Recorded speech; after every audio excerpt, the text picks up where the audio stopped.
Are self-driving cars the secret to Uber's stock market success? Hi, my name is Levi, and this is the Tip You in the App Daily Drive.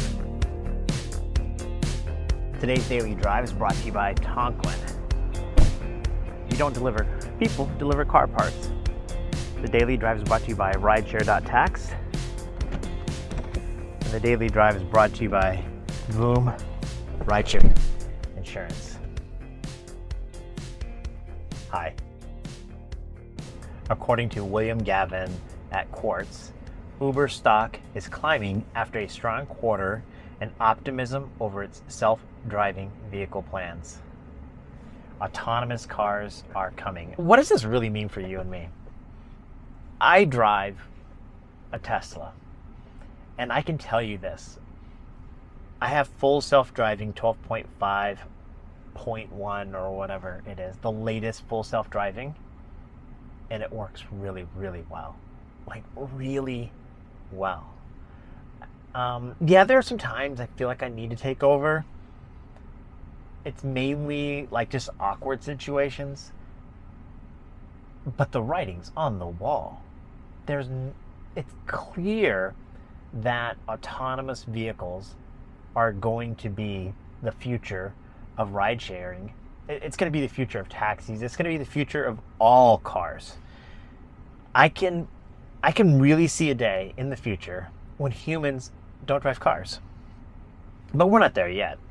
And obviously, Waymo, as an example, yeah, it works, kinda, right? On closed circuits in certain cities. Whether how to pick up and drop off people, there's going to be some issues that need to get ironed out over the years. And that could be 1 to 5 years, it could be 20 years. I don't know. But autonomous cars are coming.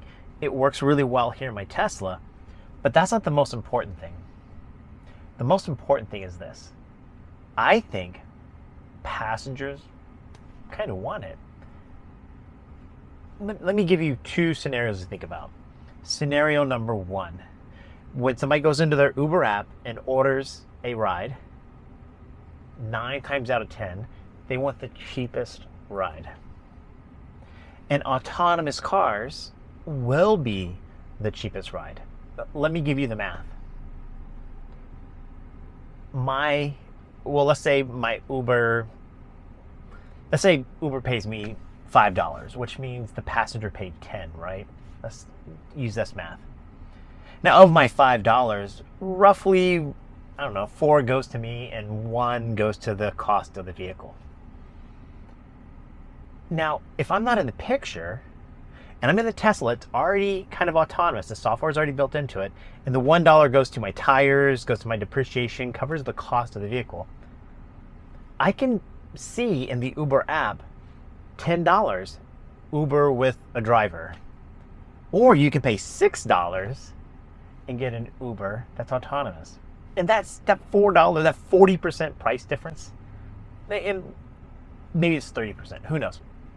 But that price difference, the expense that I need, right? The money that I get paid to feed my family is going to be taken out of the equation. And that's going to grow the margins of companies like Uber and Lyft. And there's a bunch of other companies trying to do this. Tesla is trying to roll out robotaxi. It's coming, and it's coming really, really fast. Let me give you the second scenario. I asked my passengers, and I think they're more interested in full self-driving. Right now, they're comfortable that I'm in the driver's seat,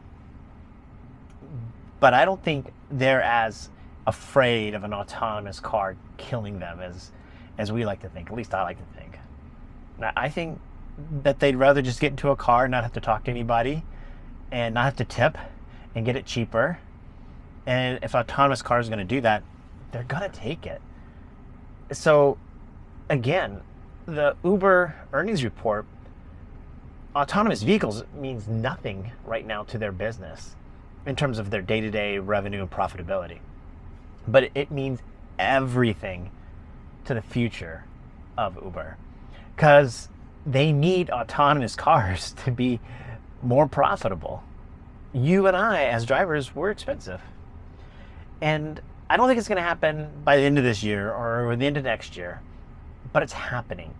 And we already have autonomous cars in cities like San Francisco and Phoenix and Austin and a few others, I guess. Humans are going to get more and more comfortable dealing with autonomous cars and robotics, and it's going to happen really fast.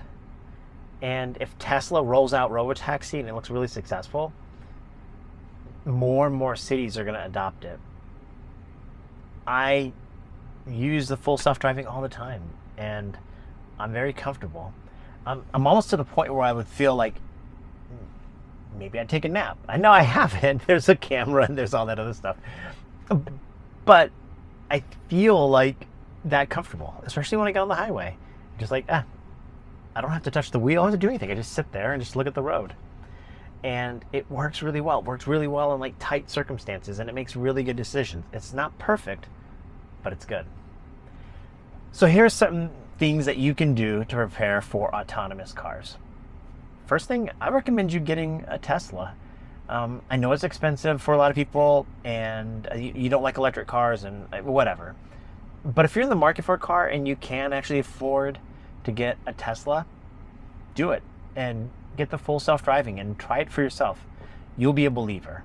And it actually, the great thing about full self-driving, you can do it between rides, and it's really comfortable. It helps extend my time on the road. It makes me relax a little bit more. Another thing you can do, the second thing that you can do, is start preparing your exit from rideshare.